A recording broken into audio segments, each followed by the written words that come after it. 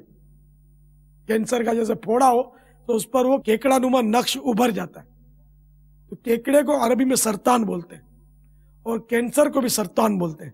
سین را طا الف نون، سرطان. صلو علی الحبیب صلی اللہ تعالی علی محمد. اب یہ کہ کافر غیر کتابی سے، جیسے آتش پرست ہے، سورج کی پوجا کرتا ہے، آگ کی پوجا کرتا ہے، مرتد ہے، پہلے مسلمان تھا اب کافر ہو گیا تو اس کو مرتد کہتے.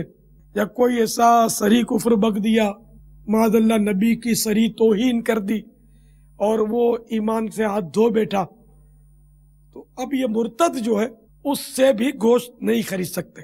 تو کافر غیر کتابی سے گوشت خریدنا جائز نہیں، اگرچہ وہ کہے کہ مسلمان نے ذبح کیا ہے. حلت و حرمت کی خبر ہے کافر، محض نام معتبر ہے. کافر کسی چیز کو حلال کہہ دے وہ حلال نہیں ہوگی، کہ وہ اس معاملے میں اس کی خبر جو ہے وہ اس پر یقین نہیں کیا جائے گا. یہ شرعی قاعدہ ہے. اگرچہ اس علاقے میں غالب طور پر حلال گوشت نہیں ملتا ہو،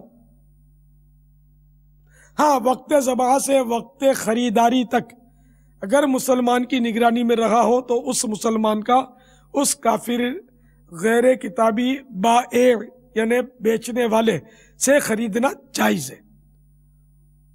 اور اس نگران مسلمان کی خبر سے کہ مسلمان کے ہاتھ کا ذبح کیا ہوا ہے اور میری نگاہوں سے غائب نہیں ہوا، دوسرے مسلمان کا خریدنا بھی جائز ہے. تو اب دیکھو معاملہ اسلامی بھائیوں بڑا نازک ہے.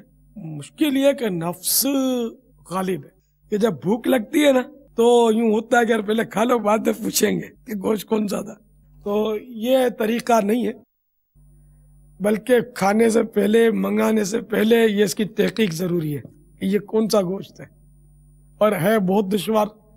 اس لیے میری مانے اور ہو سکے تو گوشت کی ترکیب بس مضبوط رکھیں، اور باہر کا گوشت جو ہے اس کو کھانے سے بچنے میں ہی عافیت ہے. کئی علماء آپ کو ملیں گے محتاطین جو گوشت کھاتے نہیں ہے باہر کا. تفصیلات میں پڑھے کون، کبھی اکا دکا گئے اور ابھی کیا گوشت کے بغیر تو زندہ رہنا ممکن ہے. تو اس لیے مہربانی کر کے گوشت کے بارے میں 112 بار غور کر لیا کریں. تو ایک ملک سے دوسرے ملک تو گوشت جاتا ہی ہے، اسلامی ملک سے بھی جو گوشت جاتا ہے نا، اور اس میں بھی بہت مسائل ہیں. جیسے میں نے عرض کیا کہ غیر مسلم ایئر لائن سے جاتا ہے، مسلمان کی نظر سے اوجھل ہو جاتا ہے، کافر کے قبضے میں چلا جاتا ہے. اور یہ کافر جو اجیر عام اور اجیر خاص کے پھر مسائل ہوتے ہیں. تو یہ اجیر عام ہوتا ہے، اجیر خاص نہیں ہوتا. اجیر خاص کی خبر معاملات میں معتبر مانی جاتی ہے لیکن اجیر عام کی نہیں. اب یہ پھر ایک الگ بحث ہے. تو اس لیے یہ اجیر عام ہوتے ہیں ایئر لائنوں والے، سبھی کا مال اٹھاتے ہیں، صرف ایک کا نہیں اٹھاتے نا. بہرحال یہ کہ گوشت کے معاملے میں مہربانی کر کے جتنے بھی اسلامی بھائی ہیں اسلامی ممالک اور غیر اسلامی ممالک میں، وہ اس پر بہت سوچ سمجھ کر فیصلہ کریں اور غور کریں. خصوصاً یہ باہر ممالک والے تو اگر گوشت خرید کر نہ ہی کھائیں جب تک خود آنکھوں سے دیکھ نہ لیں، یا یقین کی حد تک ظن غالب کی کوئی صورت نہ ہو. خالی من کو منا لینا کہ جھوٹ نہیں بولتا کہ بیچارہ یوں بیچارہ نہیں. آپ دل پر غور کریں. حالت بہت خراب ہے، جہالت بہت ہے. یہ بیچارہ بہت نیک ہوگا لیکن اس کو مسئلہ نہیں پتا ہوگا، تو یہ کسی ایسے سے ہی خرید کر لایا ہوگا جو آپ کو دے رہا ہے، ہوٹل چلا رہا ہے اپنی. اس کے بغیر ہوٹل اب چلانا بہت دشوار ہے. کبھی کوئی ملتا بھی ہے نہ سکے، وہ ہوٹل کی بات کرتا ہے میں ہوٹل چلاتا ہوں، تو میں بس سوچ میں پڑ جاتا ہوں اس کو چھیڑوں کیسے. چھیڑنا مشکل ہوتا ہے کہ یہ کیا بیچارہ وہ ہوٹل چلاتا ہوگا، کون سا گوشت لیتا ہوگا، اور کہاں سے وہ ذبح کر کے گوشت بیچے گا. اس میں اس کا سر اور اس کے بچے، مطلب ہے نا کہ ہماری میمنی بولے چھائی بیلی ہوں گے، کہاں سے اس کے بچوں کا پیٹ بھرے گا. بہت دشوار ہے. باہر ملکوں میں ہوٹل چلانا تو بدل دینا چاہیے کاروبار، بہت مشکل ہے. حرام گوشت سے بچنا قریب قریب ناممکن ہے. ہم انشاءاللہ جنت میں گوشت کھائیں گے. گوشت میں سے کھانوں کا سردار ہے، اور جنت میں سب سے پہلے مچھلی کی کلیجی کھائیں گے. مفتی احمد یار خان علیہ رحمت الحنان نے لکھا ہے کہ جنت میں سب سے پہلی غذا کیا ہوگی؟ مچھلی کی کلیجی.